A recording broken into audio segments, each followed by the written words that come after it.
Interviewing should always be a two-way conversation.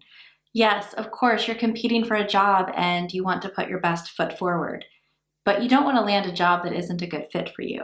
So you need to ask probing questions to make sure that you understand the job, the expectations of you as a new employee, and who you're going to be working for, who your boss is. So don't just ask questions about hours and benefits and vacation days. Ask probing questions about the job and who you're going to work for. Today I'm going to share 5 essential questions everyone should ask during their interview process. This is especially important if you're going to be working for a real estate team. Okay, so what's the difference? Why does it matter? Well, here's the thing. Most real estate agents don't have a lot of hiring, training, and management experience, which means they may not have thought through their expectations of you or fully thought through the role. So wouldn't you rather know up front whether your boss has a lot of management experience or whether they're new to this so that you can have reasonable expectations about the job? I think so. Hi, I'm Vanessa Rosenblum. I'm the president of Pro R.E.A. Staffing. My company helps connect real estate agents and growing teams with talented administrative and management level staff. On this channel, we focus on fostering careers in real estate and growing real estate teams. So if that's a topic that's of interest to you, make sure to hit subscribe and ring the bell so that you're notified when we post new videos.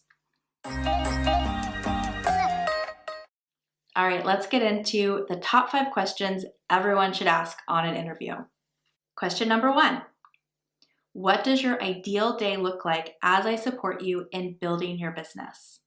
This question helps you understand what their vision is for you in the role. Yes, of course, they've most likely given you a list of tasks and responsibilities, but how does your role impact them? How are you going to change their life? A future boss might tell you that they're looking forward to having 3 hours every morning to prospect.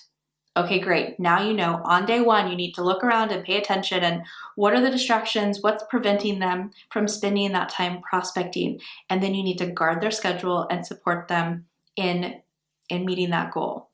They might tell you that they're looking forward to having you organize their office and have streamlined procedures and checklists. This clues you into the fact that their office currently is not that organized, so you might want to dig into that a little bit. But now you know your mission number 1 when you start the job is to get that place organized. All right, question number 2. Does your company have a list of shared values or guiding principles? This question helps you understand how they operate. If they don't have a list of values or guiding principles, that might clue you into the fact that they haven't thought much about the kind of company they want to create or the kind of culture they're trying to foster.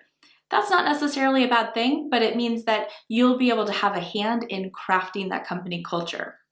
If they do have a list of values or guiding principles, go through them with your future boss and ask what each of those mean to them and see if your values align with theirs.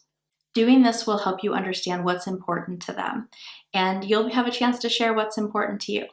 All right, next question. What is your plan for my training and onboarding period?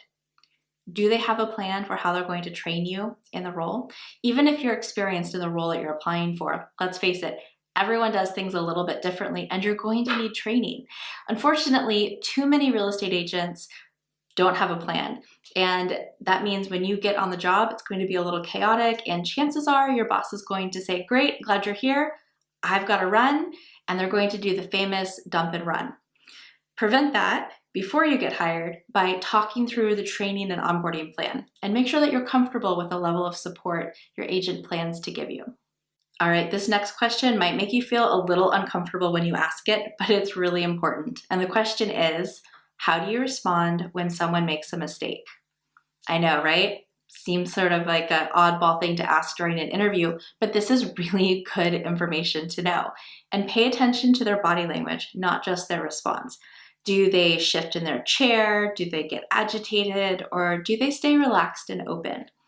You want to work for someone who understands that mistakes are part of the learning process, and you want to feel reassured that if you make a mistake, that they're not going to freak out, that they're going to allow you to use it as a learning opportunity. All right, the last question you should ask on your next interview is, what is the most challenging piece of this role that you are concerned about me catching on to? This is such a powerful question, and it's a great closing question for you. This is your chance to find out if they have any concerns about you. And if they do, then this is your chance to talk about it and demonstrate how you're going to overcome that challenge. For example, they might say that they're concerned that you don't know how to write contracts. So you can discuss having a plan with them about how you're going to learn how to write contracts quickly, proactively, and without a whole lot of work on the agent's part.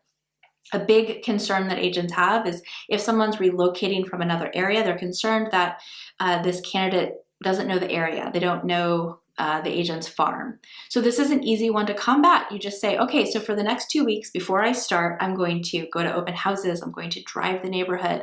I'm going to go through the MLS and look at current listings and closed sales, and I'm going to learn your market.